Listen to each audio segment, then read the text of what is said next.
Welcome to our channel. Today we how to start web development with Microsoft, beginner guide step by step clearly. To start web development with Microsoft, the first step is to decide on a programming language. For beginners, HTML, CSS, and JavaScript are essential foundational languages.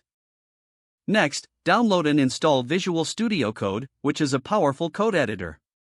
After installation, open Visual Studio Code and create a new folder for your project.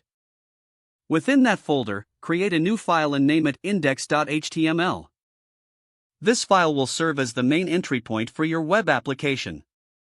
Open the index.html file and start by adding the basic HTML structure. Include the doctype declaration and open the HTML tag. Next, add a head section where you can include the title of your web page.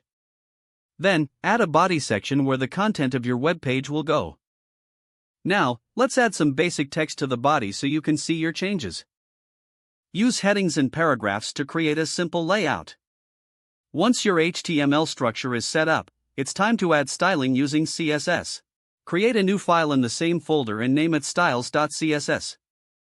In the head section of your HTML file, link the CSS file using the link tag. Now, start adding styles in the styles.css file to make your web page visually appealing. Next, let's make your web page interactive with JavaScript. Create another file in the same folder and name it script.js. Link this JavaScript file in the HTML file, just before the closing body tag.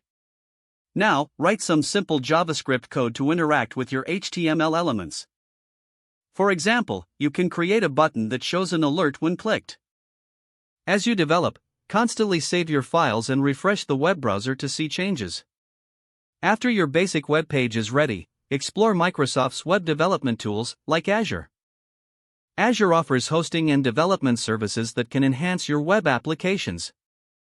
Finally, continue learning through online courses and documentation available on Microsoft's website. Practice regularly by building more complex projects to solidify your skills. If the page does not load, refresh the browser or try again in a private or incognito window. Make sure you are using the correct email address, then retype it carefully to avoid small typos. Don't forget to like this video and subscribe to our channel for more step-by-step tech guides.